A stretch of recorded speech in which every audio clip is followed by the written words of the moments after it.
Hello everyone, welcome back to the channel. कैसे हो आप सब? आज का जो वीडियो है ना, अराउंड ऑलमोस्ट 2 हफ्ते हो गए उसके पहले की ये शूट की हुई है, और कुछ आई थिंक 3-4 दिन पहले की है। और आप मेरे गले से देख रहे होंगे, आवाज़ से पता चल रहा होगा, फिर से मुझे सर्दी हो गई। पता नहीं यार क्यों, ये बैक टू बैक मुझे इस बार लास्ट 3 महीने के अंदर ये आई थिंक सो तीसरी बार हो रहा है। सडनली शायद ये वेदर भी एक तो चेंज हो रहा है ना, हम लोग के यहाँ एकदम से ठंड हो जा रही, एकदम से गर्म हो रहा है अभी वेदर, क्योंकि ये स्प्रिंग वेदर होता ही है। लेकिन मुझे इतना इफ़ेक्ट इतना ज़्यादा नहीं करता वेदर का, लेकिन अब कर रहा है। सो डॉक्टर की अपॉइंटमेंट है, मेन मेरे डॉक्टर की, पूछती हूँ उनको क्या प्रॉब्लम है, देखती हूँ। तो ये किस किस को पसंद है इस तरह से रोटी और जो चावल की पापड़ी हम लोग बोलते हैं इसको, जो खींचा होता है ना, उसकी पापड़ी बनाई जाती है, और चाय। मुझे बहुत ज़्यादा, छोटी थी ना तब से ये पसंद है, तो बस वही मैं खा रही हूँ यहाँ पे ब्रेकफास्ट में। इन लोगों ने अपना ब्रेकफास्ट कर लिया है। और यहाँ चना और मूंग मैंने भिगो दिया था, इसका मैं स्प्राउट करूँगी। और यहाँ पे ये जो मटर होते हैं ना, उसको मैंने ऑलरेडी स्प्राउट कर दिया है। इसके आप देख सकते हो स्प्राउटेड हो गए हैं। मैं इसे बैकयार्ड में जा कर के लगाऊंगी इसके प्लांट के लिए, क्योंकि मुझे फ्रेश मटर बहुत ही ज़्यादा पसंद है। तो देखती हूँ कितने इसमें से आएंगे, क्या होगा, लेकिन अपनी तरफ से मैं ट्राई करूँगी। सो आप देख सकते हो बहुत ही अच्छे ये स्प्राउट हो चुके हैं। और आज कम्प्लीटली हम लोग को यार्ड वर्क करना था, काफ़ी टाइम से पेंडिंग है, इंडिया गए थे ना तब से, आने के बाद ही करना था। लेकिन फिर वही बस बीमारी वगैरह चल रही थी, कुछ हो नहीं रहा था, पॉलन बहुत हैवी था बाहर, तो इस हिसाब से और भी नहीं निकला जा रहा था। लेकिन अब थोड़ा सा क्लियर हो रहा है, तो सोचा कि चलो इसको भी कर ले, क्योंकि कुछ प्लांटिंग करनी है हम लोगों को इस वजह से।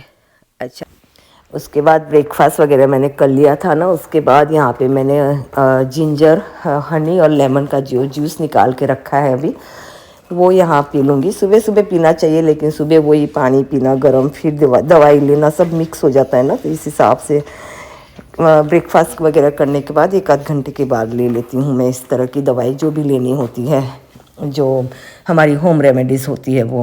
मुझे कमेंट आया था एक जिनका न्यू ट्रांसप्लांट हुआ है, उन्होंने 2-3 बार मुझे पूछा कि कोल्ड कॉफ़ी और आइसक्रीम ले सकते हैं क्या। उनके डॉक्टर ने कहा हाँ ले सकते हैं, और न्यू किडनी है तो भाई देखो, अगर डॉक्टर ने कहा है तो ये आपकी मर्ज़ी है, लेकिन अगर मेरा ओपिनियन आप मांग रहे हो तो मैं कहूँगी कि ना लो तो अच्छा है।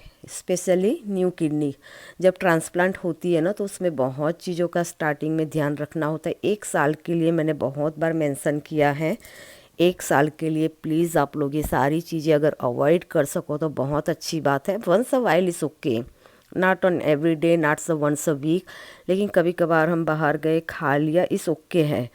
लेकिन अगर आप रोज़ ये चीज़ें लोगे ना, तो वो, क्योंकि एक तो शुगर हो जाता है, आइसक्रीम में काफ़ी शुगर होती है, कॉफ़ी वगैरह में इतनी प्रॉब्लम नहीं, लेकिन कोल्ड से अच्छा है कि आप थोड़ा सा ना गर्म लो कॉफ़ी, कोल्ड कॉफ़ी। फिर वही इस टाइम में हमें जितना हो सके गर्म चीज़ें लेनी चाहिए। इस हिसाब से मैं आपको कह रही हूँ कि अगर मेरा मेरा एक्सपीरियंस ये कह रहा है कि 1 साल तक ना खाओ तो बहुत अच्छी बात है, अगर मैनेज कर सकते हो तो। क्योंकि कमेंट आपके आया था ना, उसमें रिप्लाई करना डिटेल में हार्ड हो जाता है, तो सॉरी, मैं इसको मैं स्किप कर रही थी उस समय, इसी वजह से।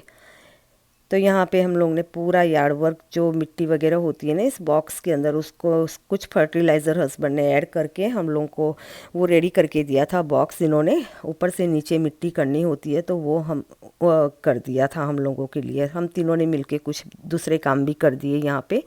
और अब मैं यहाँ पे जो मटर स्प्राउट किया हुआ था ना, वो मैं लगा लूँगी, जिससे ये अच्छे से प्लांट हो जाए। लास्ट ईयर भी किया था, लेकिन इतने अच्छा रिज़ल्ट मुझे नहीं मिला, लेकिन देखती हूँ अभी मैं फिर करूँगी इसको। इस बार देखती हूँ क्या हो रहा है। तो और एक का कमेंट आया था कि फुंसियाँ हो रही हैं, न्यू ट्रांसप्लांट हुआ है बैक वगैरह में। तो हाँ, दवाइयों की वजह से ये होता है, और स्पेशली गर्मी के टाइम में ना, और इंडिया में मैंने देखा है, हम लोग कई बार गर्मियों में विज़िट किया है, तो बहुत गर्मी होती है। इस समय आपको बहुत ही ज़्यादा ध्यान रखना है। हो सके तो सॉफ्ट वाला पानी पीजिए, जो हमारी दादी नानी करती थी ना, उसमें वो साकर जो होता है ना, वो मत डालिए, क्योंकि इस समय डायबिटीज़ होने का बहुत हाई चांस होता है। न्यू किडनी ट्रांसप्लांट को ये बहुत ज़्यादा ज़रूरी हो जाता है, ध्यान रखना। इसीलिए मैं आपको आइसक्रीम भी अवॉइड करने को कह रही हूँ। एक तो फैट आ जाता है, शुगर हाई लेवल का हो जाता है, और अगर इस समय आपको डायबिटीज़ पकड़ लिया ना तो फिर उसको निकालना बहुत मुश्किल हो जाता है, क्योंकि दवाइयों की वजह से ऑलरेडी आपकी दवाइयों में साइड इफ़ेक्ट प्रेडनिसोन स्पेशली में है ही है कि डायबिटीज़ होने के चांसेस बढ़ जाते हैं। तो हो सके तो ये सारी चीज़ें अवॉइड कीजिए। और जो आपने कहा फुंसियों का जो कमेंट आया था उसको मैं उनको कहना चाहूँगी कि हो सके ना सॉफ्ट वाला पानी पीजिए, रात को भिगो के सुबह ले लीजिए। वो रेजिन वाला पानी पीजिए। उससे रेजिन से क्या होता है, एक तो गर्मियाँ हैं तो हमारा वैसे भी ब्लड कम होता है, पानी क्योंकि इतना ज़्यादा हम खा नहीं पाते हैं ना इतनी गर्मी की वजह से, पानी ज़्यादा पीते हैं तो थोड़ा सा न्यूट्रिशन तो हम कम ही ले पाते हैं इन गर्मियों में। तो ब्लड आप देखना ना, जितना हमारा विंटर में बनता है उतना समर में नहीं बनता है। तो हो सके तो रेजिन भी भिगो के सुबह उसका पानी लीजिए, रेजिन खा जाइए, तो उससे भी थोड़ा सा ब्लड भी आपका बनेगा और ये ठंडक भी देगी आपकी बॉडी को। सो जो हमारे देसी नुस्खे होते हैं वो करिए। अगर आपके एरिया में, आपके घर में जो दादी नानी और कोई नुस्खे लगा रही हैं, इस तरह के देती हैं आपको सलाह कि भी इससे आपको ठंडक मिलेगी, तो वो भी आप कर सकते हो।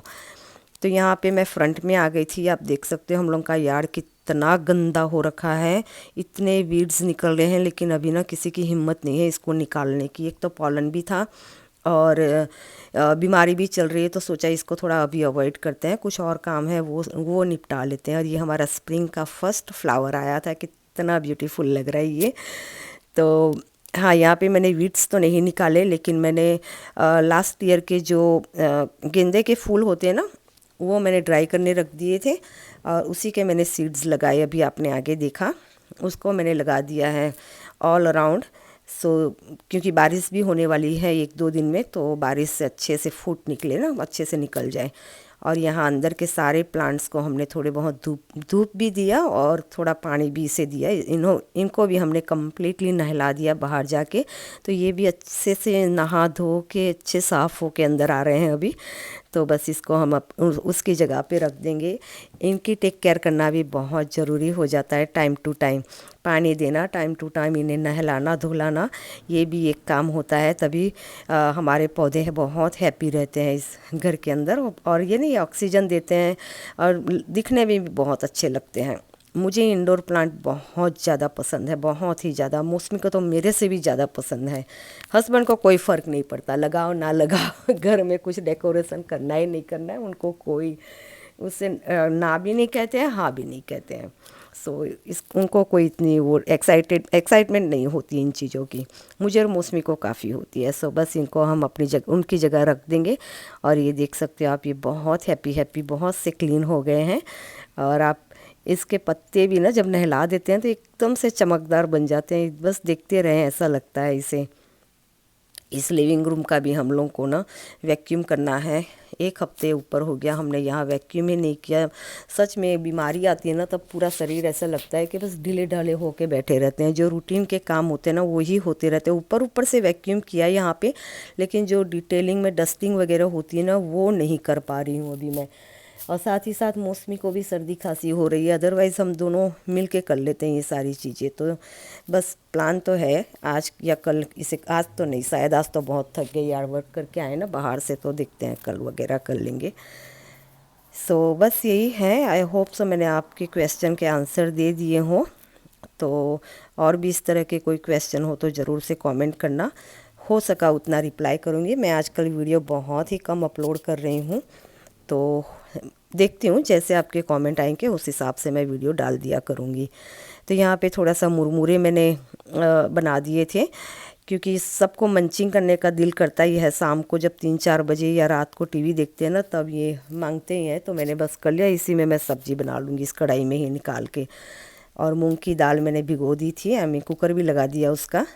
और यहाँ पे ये कॉलीफ्लावर की सब्ज़ी बना रही हूँ। और मेरा ऑल टाइम फेवरेट अभी हो रखा है ये क्रैनबेरी। इससे मुझे काफ़ी हेल्प मिलती है पोटेशियम के लिए। जैसे मैंने कहा था ना कि पोटेशियम अब मेरा कंट्रोल में आ गया है, तो बस ये छोटी छोटी सी चीज़ें जो ध्यान में रखती हूँ, शायद उसकी वजह से हो या कोई और रीज़न मुझे नहीं पता, लेकिन हाँ अपने तरफ से मैं पूरा ट्राई करती हूँ। तो अभी मैं क्रैनबेरी का जूस ही ये दाल वगैरह सब में यूज़ कर रही हूँ और टेस्ट में कोई भी प्रॉब्लम नहीं आता है। हाँ ये है कि थोड़ा सा ज़्यादा खट्टा होता है टमाटर के कंपेयर, तो देख के डालना पड़ता है। तो मैंने एक जिपलॉक भर के बनाया है इसे, तो काफ़ी मेरा 1 साल का स्टोरेज तो हो ही गया है, क्योंकि टमाटर से कम लगता है। जैसे मैंने कहा, तो यहाँ मैंने बस दो चम्मच जितना ही डाला है इसके अंदर, दाल के अंदर। और सो बस ऑलमोस्ट हमारा यहाँ पे लंच रेडी है। और पता नहीं यार, ये सच बताऊँ, ये सर्दी खांसी क्यों, खांसी तो नहीं हो रही है अभी तो सर्दी, लेकिन हाँ फिर से गला बैठ गया है और सर्दी एकदम से आ गई। थोड़ा सा भी मुझे हिंट नहीं मिला कि होने वाली है। थोड़ा सा हमें लगता है ना कि कोई भी सर्दी होने वाली हो, खांसी होने वाली हो, थोड़ा सा हमें बॉडी से पता चल जाता है कि हाँ कुछ तो अनइजीनेस है, लेकिन ऐसा कुछ भी नहीं। बस सडनली ही मेरे नाक ना रनी नोज़ होने लग गए थे। सो आई डोंट नो क्या है, देखती हूँ। डॉक्टर की अपॉइंटमेंट है मेरी इस फ्राइडे को, सो मेंशन करूँगी मैं उनको। तो बस इसी के साथ इस वीडियो का मैं एंड करती हूँ। आपको पसंद आया हो तो लाइक ज़रूर से कर देना और कमेंट भी करना। चलिए फिर मिलते हैं नेक्स्ट वीडियो में। Until then take care and bye.